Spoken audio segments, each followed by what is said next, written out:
Bismillah ar-Rahman ar-Rahim. Iyyaka na'budu wa iyyaka nasta'in. Mr. President,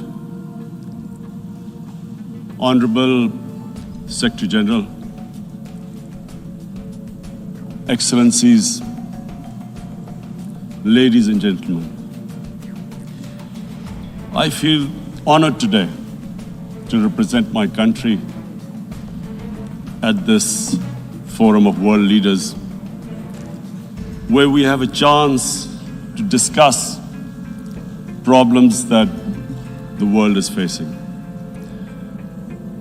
I want to talk about a lot of problems, but just four today. And I especially came to this forum despite a difficult time in my country, facing challenges. I would not have come, but because I feel that there are some very urgent problems which the world must address. So first of all, I start with climate change. So many leaders have talked about climate change. But Mr. President, I feel that there is a lack of seriousness. Perhaps world leaders some of the leaders who can do a lot, do not realize the urgency of the situation. We have a lot of ideas, but as someone said, ideas without funding is mere hallucination. Pakistan, I'll give you start with my own country. Our country is amongst the top 10 nations in the world which are most affected by climate change. We depend upon our rivers. We are mainly an agricultural country. And 80% of the water in our rivers comes from our glaciers. The glaciers not just on the Pakistani side, even India. The 80% of the water in Ganges and the Indian rivers also comes from the glaciers, from the Himalayan glaciers, Karakoram, Hindu Kush. And these glaciers are melting at quite a rapid pace. We detected already 5,000 glacial lakes in our mountains. And if this keeps going, if nothing is done, we are scared that humans are facing a huge catastrophe. In my country, when my party came to power in the province of KP, we planted 1 billion trees in 5 years. Now we've set ourselves a target of 10 billion trees in Pakistan. Idea being to counter the effects of global warming. But one country cannot do anything. This has to be a combined effort of the world. My optimism comes from the fact that the Almighty has endowed humans with great powers. We can do anything, provided our survival instinct is stirred up. And this is really what I hope that the United Nations will take a lead in this. There must be more emphasis. Richer countries must be pushed. Countries that are responsible for greenhouse gas emissions. They must be pushed because our country contributes minuscule amount to greenhouse gases. So I feel that the United Nations must take leadership in this. My second issue for me right now is even more critical. Mr. President, every year, billions of dollars leave the poorer countries and go towards rich countries. billions of dollars siphoned off by the ruling elites of the developing world. And they find their way into Western bank accounts, offshore accounts, tax havens, expensive properties hidden behind companies bought in Western capitals. Mr. President, this is devastating the developing world. This is causing more poverty, debts. It's impoverishing the developing world. The difference between rich and poor countries is growing because of this. Money laundering, which happens because money leaves the poorer countries into rich countries, is not treated the same as, for instance, money from drugs or terror financing. The seriousness which terror financing and money from drugs, the way it is treated, it's not the same. The way the poor countries are being plundered by their elites. It's not happening. In my country, when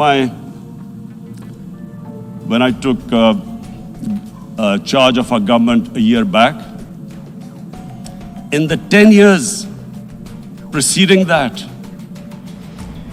our total debt went up 4 times.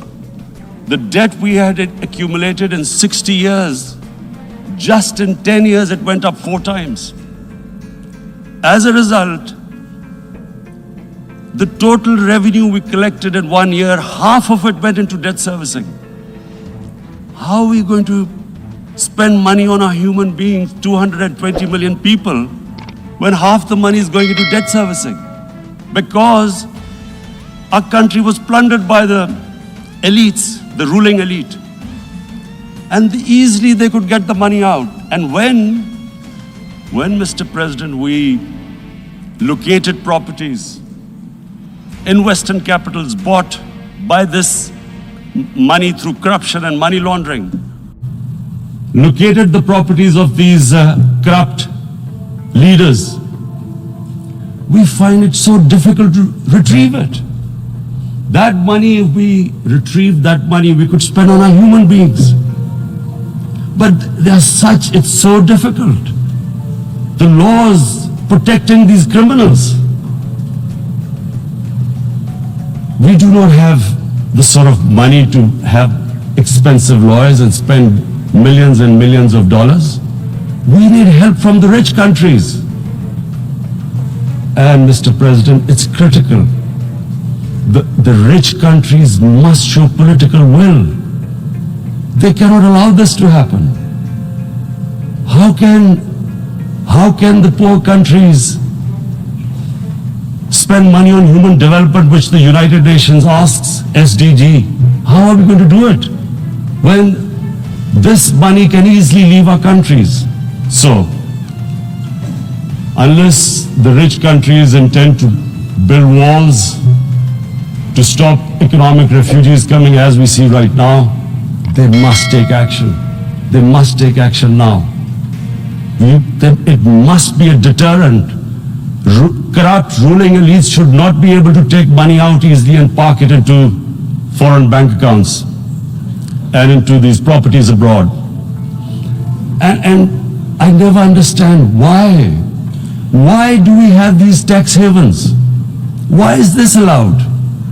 Why shouldn't rich people pay taxes? Why is it legal to have these tax havens where you have these secret accounts? Because, world is changing. The population of the world is growing. Sooner or later, you're going to have a crisis. If the poor get poorer and the rich get richer, there is going to be a crisis sooner or later. So this is my second point. I hope that the United Nations takes a lead in this. It involves the IMF, the World Bank, Asian Development Bank. They must find a way of stopping this plunder of the developing world. My third point is Islamophobia. There are 1.3 billion Muslims in this world. There are millions of Muslims living in other countries, European countries, in the US, as minorities. Islamophobia since 9/11 has grown at a pace where it is alarming. Human communities live together. There should be understanding amongst them. But Islamophobia is creating a division. Muslim women wearing hijab, it's become an issue. It's become an issue in some countries. Hijab is some sort of a weapon. A woman can take off her clothes in countries, but she can't put on more clothes. How is this happening? Because of Islamophobia. And how did this Islamophobia start? After 9/11. And why did it start? Because certain Western leaders equated terrorism with Islam. Islamic terrorism. Radical Islam. What is radical Islam? There is only one Islam, and that is the Islam we follow of Prophet Muhammad sallallahu alaihi wasallam. There is no other Islam. Radical Islam, Islamic terrorism, what message did they send to people in the West, and why is there Islamophobia? How is a person in New York, in the Midwest, in the US, in European capital, how is he going to distinguish between who is a moderate Muslim and who is a radical Muslim? Because terrorism has nothing to do with any religion. This Islamic terrorism, Islamic radicalism, and sadly used by leaders, this has been the main reason for this Islamophobia. And it has caused pain amongst Muslims. We in Muslim countries watch this Islamophobia traveling abroad, and it's getting worse. And may I just say, Mr. President, that in European countries, it is marginalizing Muslim communities.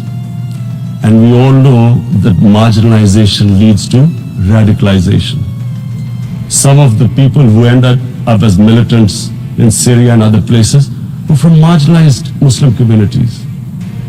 And my point here is that we must address this issue. I'm sad to say that we Muslim leaders have not addressed this issue either. After 9/11, when this thing came about war against radical Islam, rather than Muslim leaders trying to explain to the West that there is no such thing as radical Islam, in all human communities, they are radicals. They are liberals and rest are moderate. All human communities, Christians, Jews, everyone has it. But Islam is not radical, neither Judaism, neither Christianity, neither Hinduism. No religion preaches radicalism. The basis of all religion is compassion and justice, which differentiates us from the animal kingdom. But unfortunately, the Muslim leadership was so scared of being called radical Islam that all of them became moderates. In Pakistan, we were in the eye of the storm, and our government coined a phrase called enlightened moderation. No one knows what it meant, but everyone started putting on Western suits that they were moderates, started speaking. Even those who didn't know English would speak English because they were moderates. No one had a clue what it was, because we in the Muslim world did not explain to the West that there is no such thing as radical Islam. One of the reasons why after 9/11 Islam was supposed to be equated with terrorism was suicide attacks. Because the 9/11 bombers did a suicide attack, all sorts of theories came up that the Muslims are involved in suicide attacks because they will get virgin in heavens. Some came up with, what about women? Suicide attackers. So this bizarre thing happened. No one explained. Suicide attacks and Islam were equated. No one did research that before 9/11, the majority of suicide attacks in the world were by Tamil Tigers, who were Hindus. No one blamed Hinduism, and quite rightly. What has Hinduism got to do with what desperate people were doing in Sri Lanka? We all know about, we've seen films about Japanese kamikaze pilots at the end of the Second World War doing suicide attacks. No one blamed the religion. But here we were trying to prove we were moderates and not explaining to the West. But the most important thing I wanted to say here today, in explaining this Islamophobia, Mr. President, and I feel it's very important because I've spent, because of, I played professional sport in England, I spent a lot of time there, so I know how the Western mind works and how West views religion. So where the misunderstanding about Islam came. And one of the reasons it caused Islamophobia. That was, in 1989, this book was published, maligning, insulting, ridiculing our Prophet Muhammad sallallahu alaihi wasallam. And there was a reaction in the Muslim world. The West couldn't understand what was the problem. Because in the West, because I have spent so much time in the West, religion is perceived completely differently. They don't look upon religion like we do. And so, Islam was supposed to be an intolerant religion. It was against freedom of expression. And Islam took a real beating 30 years ago. I still remember it became a watershed. And every 2 or 3 years, someone would malign our Prophet, peace be upon him. There would be a reaction by the Muslims. And again, it was Islam, an intolerant religion. Again, this time, I blame a certain section of the people in the West who deliberately provoked this, knowing the impact it would have. But the majority of the people in the West didn't understand. This is where, again, Muslim leadership let the Muslims down. We should have explained to them what our Prophet, peace be upon him, means to us. So in 1 minute, I'll try and explain what he means to us. Our Prophet was the witness to the divine book, the Holy Quran. The Holy Quran is the book of guidance for Muslims, and the Prophet's life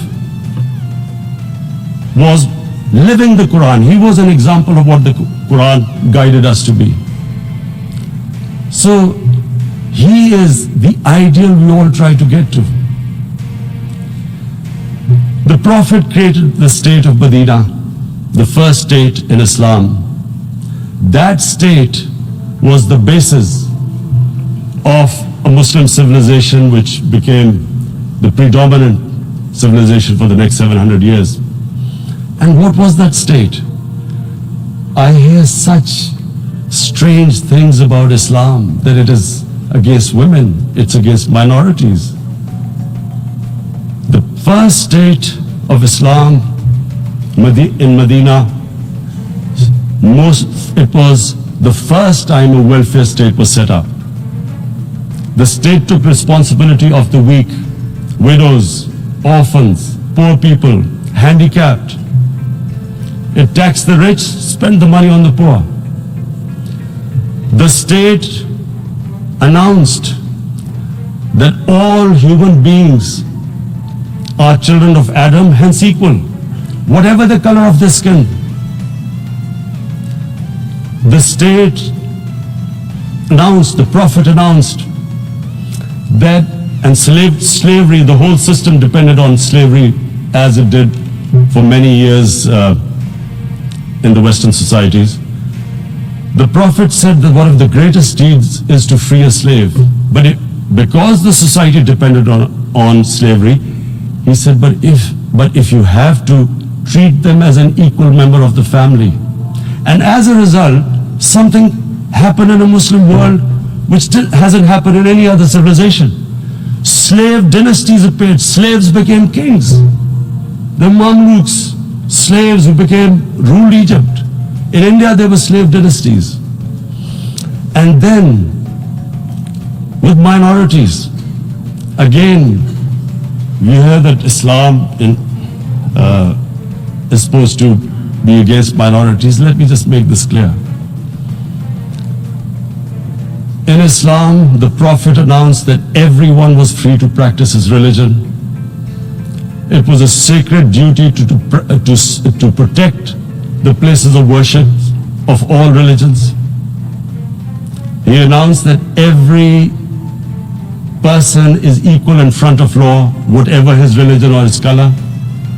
And this incredible case, and I always quote this, that the fourth Khalifa, the head of state of Medina, he lost a court case against a Jewish citizen. So, number one, it showed there was a rule of law, no one was above law.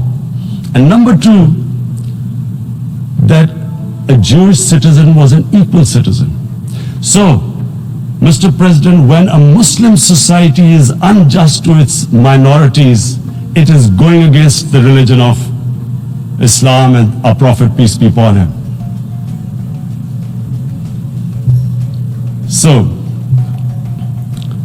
it is important to understand this. The Prophet lives in our hearts. When he's ridiculed, when he's insulted, it hurts. As we human beings understand one thing, the pain of the heart is far, far, far more hurtful than physical pain. And that's why the Muslims react. And I always thought that if I ever had this stage, I would try and explain this to the world community, especially to the Western community, because having lived in the Western community, people didn't understand this. When I first went as a teenager to England, there was a comedy film on Jesus Christ. It's unthinkable in Muslim societies. So we need to explain that, look, in a human community, we must be sensitive to what causes pain to other human beings. We have, in the Western society, and quite rightly, the Holocaust is treated with sensitivity because it gives the Jewish community pain. That's all we ask. That do not use freedom of speech to cause us pain by insulting our Holy Prophet. That's all we want. And now, the number fourth point, Mr. President, and this is the most critical point, is the reason why I especially came here. It is about what is happening in Kashmir. Before I go on this, I want to make one thing clear. That when we came to power, my first priority was that Pakistan would be a country which will try its best to bring peace. We had been through this war on terror. We joined the United States war on terror after 2001. And Pakistan went through one of its worst periods where 70,000 Pakistanis died and over 150 billion was lost to our economy. And Mr. President, I opposed the war because in the 80s, Pakistan had joined the Western countries in what was the freedom struggle then in Afghanistan against the Soviets. And it was funded by the Western countries. These Mujahideen groups, which were treated in guerrilla warfare,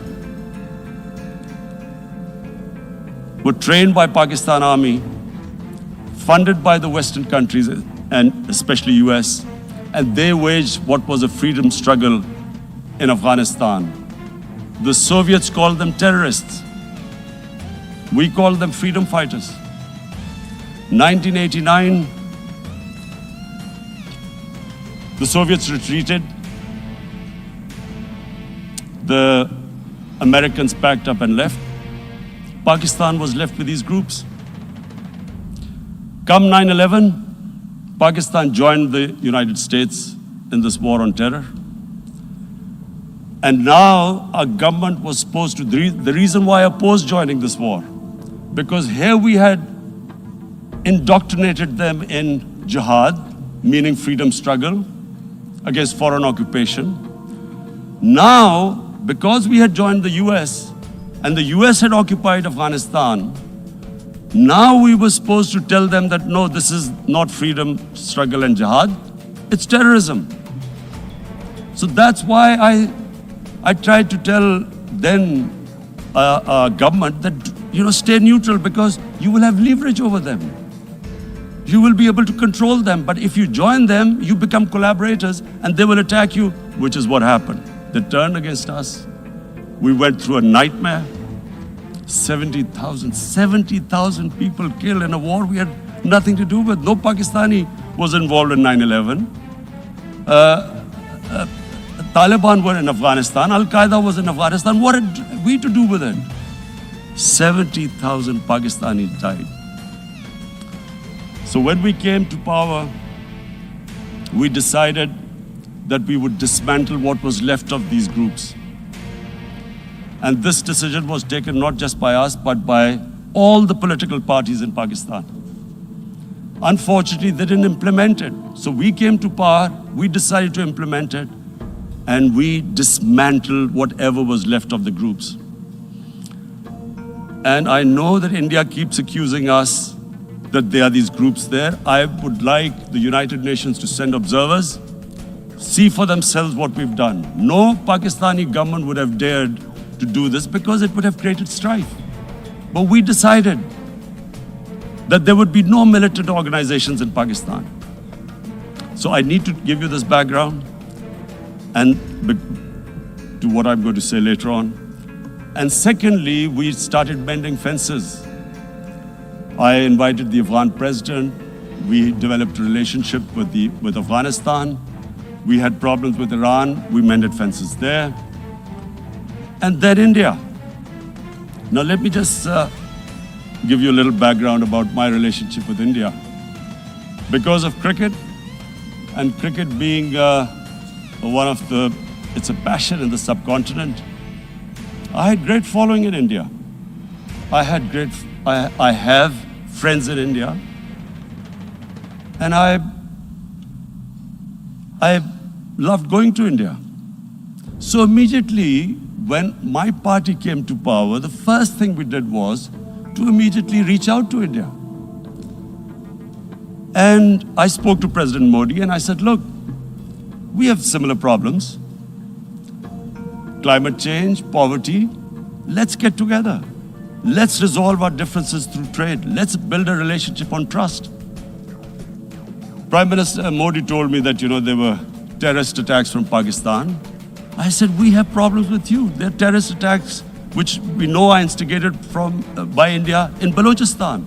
We caught a spy, Kulbhushan Yadav, who admitted what the sabotage going on in Karachi and Balochistan. So we said, look, let's leave that behind.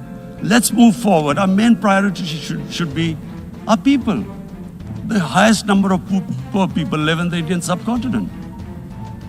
Unfortunately, didn't make any headways. Our foreign minister was supposed to meet on this in the UNGA last year. India cancelled it. We thought that it's their election coming up. It's a nationalist, ultra-nationalist party. It doesn't want to cozy up to Pakistan. So we thought, okay, we'll wait till the elections. Meanwhile, a 20-year-old Kashmiri boy, whose father said was radicalized by the security forces in Kashmir, blew himself up on an Indian convoy. Immediately, India blamed us. I spoke to the Indian public on television. I said, if you give us any iota of proof, we will immediately take action because we've clamped down on these groups. Rather than sending us any proofs, they sent their jets in, they bombed us. We retaliated. A jet, two of their planes were shot down, one pilot bailed out in Pakistan. We immediately returned the pilot, saying that, look, we do not want any escalation. Rather than taking that as a peace gesture, the entire campaign, almost the entire campaign of Mr. Modi in the election was how he had taught Pakistan a lesson that jets had killed 350 terrorists. Complete lie. They had just killed about 10 trees of ours, which was quite painful given that, we are growing all these trees. He then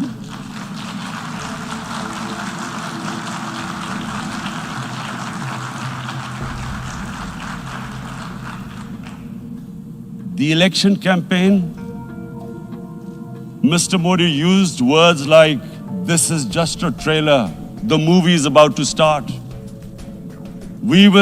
I went into Pakistan and taught them a lesson. This was the election campaign. Okay, so we thought, us politicians make all these statements to win elections. So, okay, after elections, we'll get back to our normal relationship. Well, the moment the elections ended, we approached India, no response, but then we discovered they were trying to push us in the FATF blacklist to bankrupt us. That's when we realized there was an agenda. And that agenda became obvious on the 5th August when India went against 11 United Nations Security Council resolutions which say that Kashmir is a disputed territory and the people of Kashmir have the right of self-determination. They went against that. They went against Simla Accord, which is about bilateral, sorting out our differences through bilateral means, went against that. They actually went against the Indian Constitution. Illegally, they revoked Article 370, which gave Kashmir the special status. They got an extra 180,000 troops there. Total number of security forces in Kashmir now are 900,000. And they put 8 million people of Kashmir under curfew.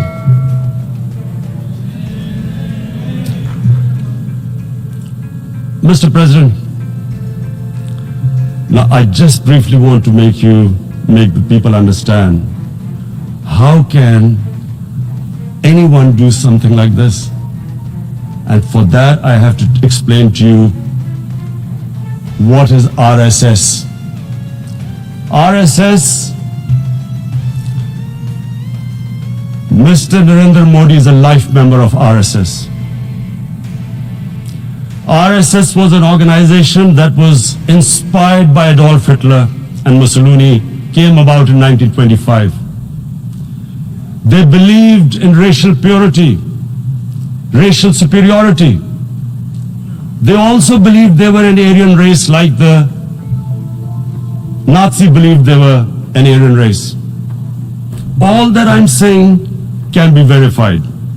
This is the time of information revolution. You can Google all this, what I'm saying. But it is very important for me to explain this to you so you know what is happening in India. This RSS believed in the ethnic cleansing of Muslims from India. At one point there was racial superiority of the Hindu race. Secondly, it was hatred for the Muslims and for the Christians because they believed that this golden age of Hindu civilization was stopped because of Muslim rule centuries back and then the British rule of India. So it was racial superiority and hatred for Muslims and Christians. This is openly stated. You look at the founding fathers of RSS, Golwalkar and Savarkar. Just Google them and you'll find out. And this ideology of hate is what murdered the great Mahatma Gandhi in 1948. It was this ideology of hate that made Narendra Modi in 2002 do a pogrom against Muslims in Gujarat when he was the chief minister. He allowed 3 days for these RSS goons who were inspired by the Hitler brown shirts. They actually wear brown shirts. This RSS, the Congress Home Minister gave a statement that in RSS camps, terrorists are being trained. And these terrorists butchered 2,000 Muslims and 150,000 Muslims were made homeless. Narendra Modi could not travel to the US because of that. And I need to make you understand this background before I explain to you that what sort of a mindset would lay siege to 8 million people with 900,000 troops. Women, children, sick people, locked in as animals. In fact, of what I know of England, if 8 million animals were locked in, the RSPCA would have made a lot of noise about it. These are human beings.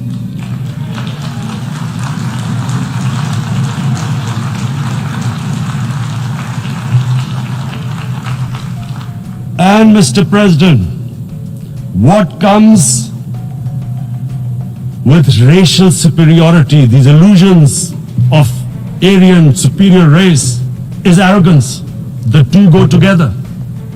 And it's arrogance that makes people make mistakes and do stupid things. Cruel things like what Narendra Modi has done. It's sheer arrogance. And it's arrogance that has blinded him from the fact that what is going to happen when the curfew is lifted. Has he thought about it? This hasn't been thought through.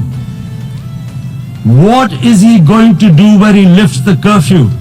Does he think that people of Kashmir will quietly accept the status quo because India has changed the constitution and taken away the special status? They'll accept that? Mr. President, 100,000 Kashmiris have died in the past 30 years because they were denied the right given by the United Nations, the right for self-determination. 100,000 have died and 11,000 women have been raped. There are 2 human rights, United Nations human rights reports on this. The world hasn't done anything because India is a huge market, 1.2 billion people. Sadly, the material prevails over the human. But this has serious consequences. Again, I repeat, that's why I'm here. Look, what is going to happen when the curfew is lifted will be a bloodbath. The people will come out. There are 900,000 troops there. They haven't come to, as Narendra Modi says, he's done this for prosperity of Kashmir. This is supposed to be for the development. These 900,000 troops, what are they going to do when they come out? There'll be a bloodbath. Has he thought it through what happens then? Mr. President, has anyone thought that what happens when there is a bloodbath? What do you think the impact will have on people of Kashmir? What do you think they will think? The way they have been boxed in their houses, treated like worse than animals, no rights. Thousands of all their political leadership has been arrested, taken out of Kashmir. Even those Kashmiri leaders who were pro-India have been taken out. 13,000 boys have been picked up and taken to God knows which destinations. So what do they think? What will the people of Kashmir do when they lift the curfew? They will be out in the streets. And what will these soldiers do? They will shoot them. They've already used pellet guns, blinded young boys. In the last 6 years, the 5 years, the oppression that has gone on in Kashmir. And so, Kashmiris will be further radicalized. Mr. President, there will be another Pulwama. And guess what? India will blame us. They're already blaming us. They're saying all this is happening because of Pakistan. One of their defense ministers said there are 500 terrorists lined up on the border to go in. Why would Pakistan send 500 terrorists when there are 900,000 troops? What impact are they going to make? What will they do? And why would? Don't we know that the moment there is some terrorist attack, all that will happen is there will be further cruelty and oppression of the people of Kashmir. We will just give the 900,000 troops to further crush the people of Kashmir. And then we'll give the Indian government an excuse that, look, Pakistan is a terrorist state, and this mantra that has gone on, Islamic terrorism. The moment you use this catchword, Islamic terrorism, the whole world turns away. No one talks about human rights. You can do whatever you want, which is what has happened in Kashmir, because they keep using this word, Islamic terrorism. And this is what they're doing right now. What do we benefit from further increasing the cruelty on the people of Kashmir? And why would we want this? But there is no other narrative left for India. As when they lift the curfew, whatever happens, Pakistan will be blamed, and there is always a danger of another Pulwama. They might come and bomb us again, and then another cycle might start. And what does Narendra Modi think that 180 million Muslims of India are thinking right now? Aren't they watching these Kashmiris stuck inside for 55 days they've been stuck in? Aren't they watching? What do you think? Don't you think that the Muslims will be radicalized in India? And I'm talking about 180 million people. And when they get radicalized, there will be some incident in India somewhere down the line. Again, we will be blamed. And I'm warning you right now, again we will be blamed. And Mr. President, what about 1.3 billion Muslims who are watching this? And they know that it is only happening in Kashmir because they're Kashmiri Muslims. This is not happening to Kashmiri Hindus. They know that this is happening because of their religion. So what do you think they will be thinking? What do you think the Jewish community would think if they were, forget 8,000 Jews stuck like this? What do you think Europeans would think? What do we think? I mean, any human community, if their members are stuck like that, what do you think they will think? Are we a children of a lesser God? Is it not going to cause us pain? And then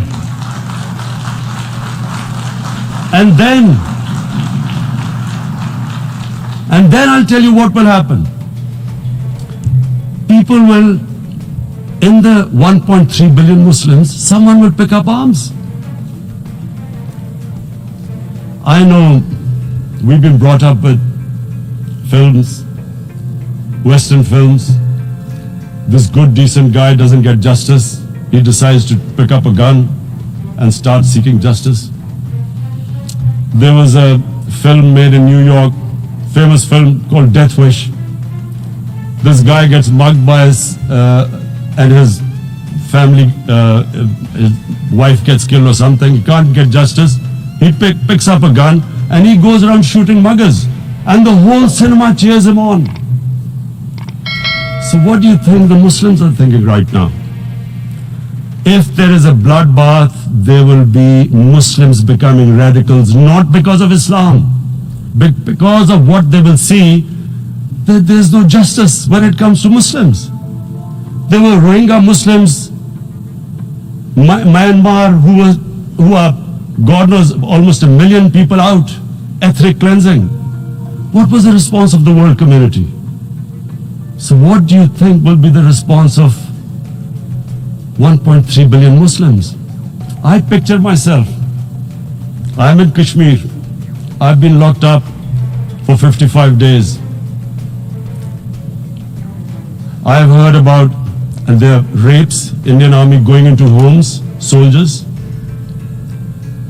Would I want to live this humiliation? Would I want to live like that? I would pick up a gun. You're forcing people. You are forcing people into radicalization. When people lose the will to live, what is there to live for? And this is what, if you can do this to human beings, you are actually radicalizing people. And so, Mr. President, I want to repeat here, this is one of the most critical times. There will be a reaction to this. Pakistan will be blamed. 2 nuclear-armed countries will come face to face like we came in February. And before we head in that direction, the United Nations has a responsibility. This is why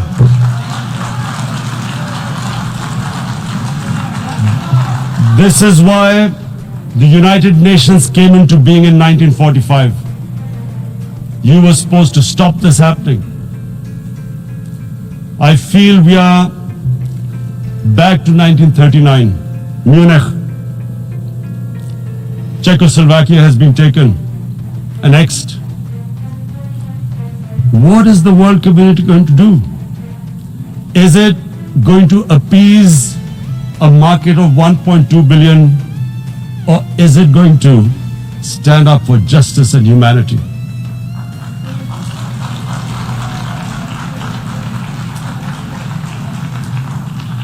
If this goes wrong, you hope for the best, but be prepared for the worst.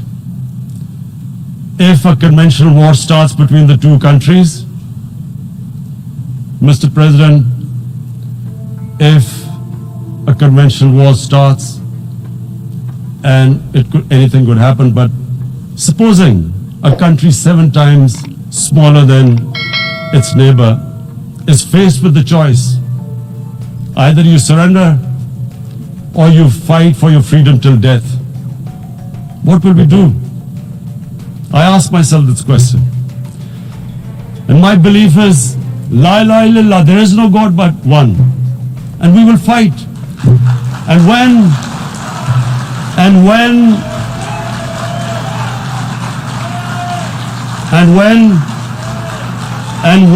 a nuclear-armed country fights to the end, it will have consequences far beyond the borders.